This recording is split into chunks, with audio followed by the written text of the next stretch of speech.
عمر صاحب کہتے ہیں جی پی ڈی پی کو کینڈیڈیٹ نہیں اٹھانا چاہیے، ان کو ہمیں سپورٹ کرنا چاہیے. تو یہ آسان ہے؟ جب آسان تھا تب تو ان لوگوں نے کیا نہیں، جب ان کو ایسا کرنا چاہیے تھا تب تو کیا نہیں. اور جب آپ گھر میں کسی کو بڑا بناتے ہو، مالک بناتے ہو، جج بناتے ہو، تو جج کا فرض بنتا ہے وہ ذاتی جو مفادات سے اوپر اٹھ کے فیصلہ کرے اور انصاف کا فیصلہ کرے.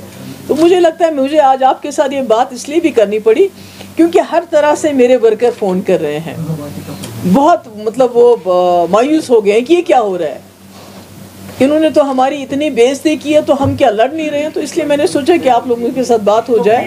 کوئی غلط بات نہیں تھی وہ. اگر ہم جب جموں کشمیر کے ہم حالات دیکھتے ہیں، جو مشکلات ہیں، جو یہاں پر ماحول بنا ہے 2019 کے بعد، اس کا یہ تقاضا تھا کہ ہم لوگ اکٹھے چلتے، ایک اتحاد کے ساتھ آگے چلنا تھا ہمیں. اور کیونکہ آپ کو معلوم ہے ہزاروں نوجوان ہمارے جیلوں میں بند ہیں، بات نہیں آپ کر سکتے ہو. ہماری تو کیا بات، آپ جو جرنلسٹ ہیں بات کرتے ہیں، کتنے سارے ہیں ہمارے جرنلسٹ بند ہیں. ہمارے نوجوان باہر کی جیلوں میں اس وقت خدا نہ خواستہ سڑ رہے ہیں، مصیبت میں ہیں. ملازم کیا ہے، اس کے گھر والے بات نہیں کر سکتے ہیں. ہر حساب سے دیکھیے کہ ایک بہت ہی زیادتی کا ماحول چل رہا ہے. تو اس ماحول میں ہمارا اکٹھے چلنا بہت ضروری تھا. اور یہی وجہ تھی کہ میں نے بامبے میں جب انڈیا الائنس کی میٹنگ ہوئی تو میں نے وہاں جب جموں کشمیر کی بات چلی تو میں نے کہا وہاں پر کہ فاروق صاحب ہمارے سب سے سینئر لیڈر ہیں، جموں کشمیر کے حوالے سے یہ فیصلہ کریں گے. یہ سوچ کے کہ فاروق صاحب بڑے ہیں، یہ جج جب کوئی بنتا ہے تو وہ انصاف کی بات کرتا ہے. تو مجھے امید تھی کہ وہ پارٹی مفادات سے اوپر اٹھ کے بات کریں گے. اور اگر یہی فیصلہ کرنا جو انہوں نے کیا، اگر ان کو لگا، فاروق صاحب کو لگا، عمر صاحب کو لگا کہ پی ڈی پی کی آواز سے بہتر آواز ہمارے پاس لوگ ہیں، جو نمائندے ہیں، وہ زیادہ بہتر طریقے سے جو جموں کشمیر کے لوگوں کا درد ہے، جو یہاں کی تکلیف ہے، جو یہاں کی مصیبت ہے، اس کی عکاسی پارلیمنٹ میں کر سکتی، تو کچھ بھی نہیں کرنا تھا. جو بات کل عمر صاحب نے کہی، یہ بات یہ آج سے 2 مہینے پہلے کہہ سکتے تھے. مجھے فون کر سکتے تھے فاروق صاحب، عمر صاحب مجھے بلاتے، مجھے کہتے کہ آپ نے فاروق صاحب کو ذمہ واری رکھی ہے فیصلہ کرنے کی. ہم نے یہ فیصلہ کیا ہے کسی وجہ سے کہ آپ شاید ہمارے لوگ بہتر وہاں نمائندے بن سکتے ہیں، بہتر طریقے سے آپ جموں کشمیر کی آواز پہنچا سکتے ہیں. اس لیے ہم نے یہ فیصلہ ایسا کر دیا ہے کہ آپ مت لڑیے، ہم صرف لڑیں گے. تو شاید جو لارجر انٹرسٹ ہے، کیونکہ آپ دیکھیں ہم کس چیز کے لیے لڑ رہے ہیں، ہم تو لٹ چکے ہیں، ہمارے پاس کیا ہے اب. تو اب ہم پارلیمنٹ کی سیٹوں کے لیے آپس میں ایک دوسرے کے کپڑے پھاڑیں. تو اگر فاروق صاحب نے یا عمر صاحب نے مجھے بلا کے یہ کہا ہوتا کہ آپ نے چونکہ فاروق صاحب کے اوپر ذمہ واری چھوڑی ہے، ہمیں لگتا ہے کہ آپ لوگ شاید اچھی طرح ہماری مشکلات کی عکاسی نہیں کر سکتے ہو، ہمارے لوگ بہتر ہیں، یا ہمارے پارٹی ورکر نہیں مان رہے، واٹ ایور اٹ واز، جو بھی ان کو مطلب فیصلہ جس وجہ سے کیا.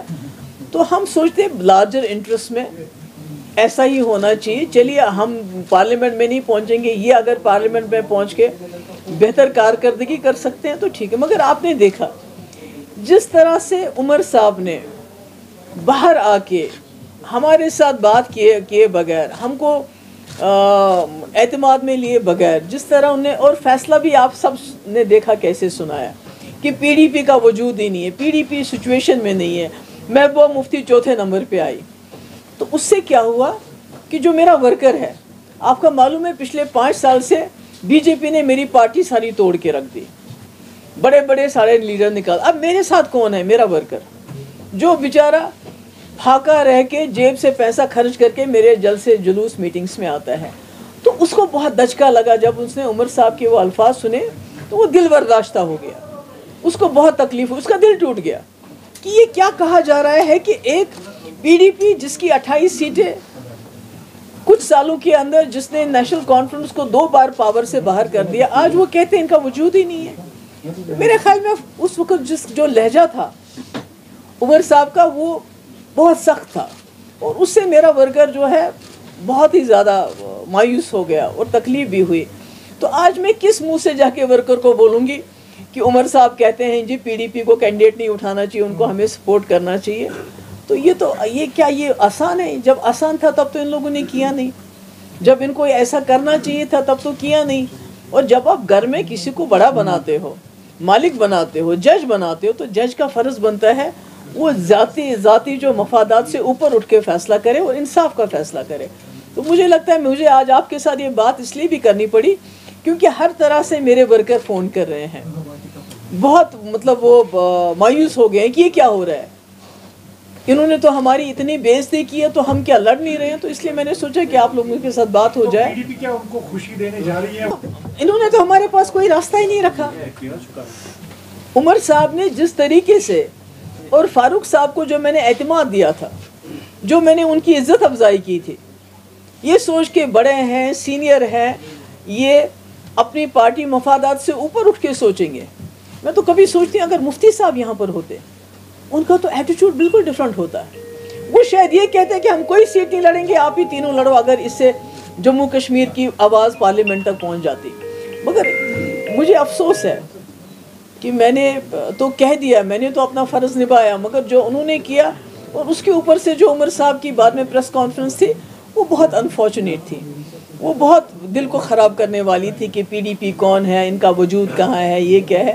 تو اس سے تو انہوں نے ہمیں بہت دور دھکیل دیا، ہمیں تیسرے چوتھے پانچویں نمبر پہ بھی نہیں مانا، اور یہ کہا کہ ہم اسمبلی الیکشن میں سوچیں گے کہ ان کا بیہیویئر کیسا ہوگا، ان کا کنڈکٹ کیسا ہوگا. تو یہ تو مجھے لگتا ہے کہ یہ زیادتی تھی، خاص کر میرے ورکر کے ساتھ جو بہت مصیبت میں میرے ساتھ اس وقت چل رہا ہے، جبکہ ساری ایجنسیز کا دباؤ، ہر مشکل اس کو سہنی پڑ رہی ہے اور میرے پیچھے وہ چٹان کی طرح کھڑا ہے. تو اس کے لیے یہ بےعزتی میری نہیں تھی بلکہ میرے ورکر کی بےعزتی کی اس وقت عمر صاحب نے، وہ سب کچھ کہہ کے. تو اس لیے یہ اب مجھے بتائیے کون سا راستہ میرے پاس ہے، میں کس طرح اپنے ورکر کو کہوں آج آپ جی پیچھے رہو، کیونکہ نیشنل کانفرنس چاہتی ہے کہ بھائی ہم ان کو سپورٹ کریں. اور ہم ہیں کون، ہماری سپورٹ سے کیا ہوگا؟ عمر صاحب تو ہمیں کسی گنتی میں ہی نہیں مانتے، وہ تو کہتے ہیں آپ کہیں میں ہو ہی نہیں، تو ہم کس گنتی میں PDP والے. تو ہم اپنے حساب سے، اپنی مفلسی کے حساب سے، اپنی غریبی کے حساب سے اپنے کینڈیڈیٹ کھڑا کریں گے اور لوگوں پہ چھوڑیں گے لوگ کیا فیصلہ کرتے ہیں، لوگ کس آواز کو پارلیمنٹ میں پہنچانا چاہتے ہیں آج اس سچویشن میں.